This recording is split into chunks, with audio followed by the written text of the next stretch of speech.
Hello மக்களே! Welcome to Vijay சமையல் channel. So நம்ம சேனலோட ஃபர்ஸ்ட் வீடியோ இதுதான். ஷார்ட்ஸ்க்கு நீங்க எவ்ளோ சப்போர்ட் பண்ணீங்களோ, அதே மாரி நம்ம வீடியோக்கும் இனி சப்போர்ட் பண்ணுங்க. இந்த சாம்பாருக்கு பாசிப்பருப்பு, முருங்கைக்காய், உருளைக்கிழங்கு, வெங்காயம், தக்காளி இருந்தாலே போதும். பொதுவாவே குக்கிங் செய்றது ரொம்ப ஈஸி. ஆனா இந்த பிரிப்பரேஷன் தாங்க ரொம்ப லேட் ஆகும். சரி, இன்னைக்கு நம்ம ஈஸியான பிரேக்ஃபாஸ்ட் சாம்பார் ரெசிபி பார்த்துருவோமா?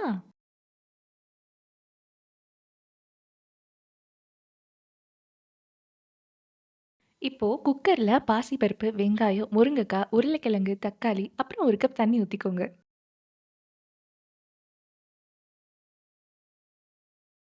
இப்போ மஞ்சத்தூளு, மிளகாத்தூளு, உப்பு, பெருங்காயம் சேர்த்துட்டு லாஸ்ட்டா 1 ஸ்பூன் ஆயில் ஆட் பண்ணிருங்க. ஆயில லாஸ்ட்டா தான் ஊத்தணும்னு என் அம்மா சொல்ல சொன்னாங்க.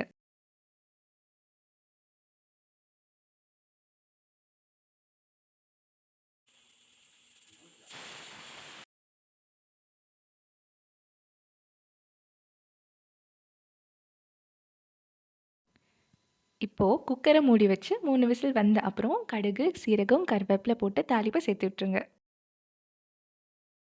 லாஸ்ட்டா கொத்தமல்லி, புளிக்கரைசல், அப்புறம் உங்களுக்கு தேவையான அளவு உப்பையும் சேர்த்துட்டு 2 கொதி கொதிச்சா நம்ம பிரேக்ஃபாஸ்ட் சாம்பார் ரெடி. எங்க அம்மா சாம்பார் செஞ்சா சட்னியும் சேர்த்து அரைப்பாங்க. ஸோ இன்னைக்கு பூண்டு, பச்சை மிளகாய் போட்டு தேங்காய் சட்னி செஞ்சுட்டோம்.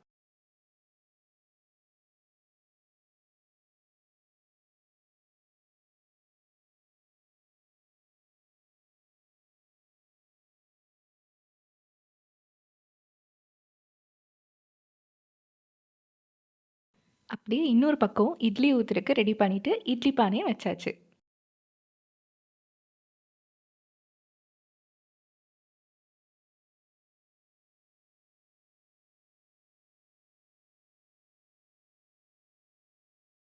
ஸோ நம்ம விஜய் சமையல் சேனலுக்கு நீங்க குடுக்குற சின்ன சின்ன சப்போர்ட்டும் ரொம்ப மோட்டிவேஷனலா இருக்கும்.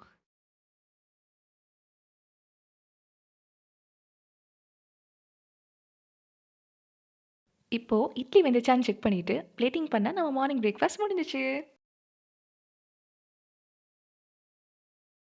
சுட சுட சாம்பார இட்லியில ஊத்தி நல்லா பெசஞ்சு சாப்பிட்டா தான் அந்த இட்லிக்கு மரியாதை. ஸோ நீங்களும் செஞ்சு சாப்பிட்டு மறக்காம கமெண்ட்ஸ்ல சொல்லுங்க.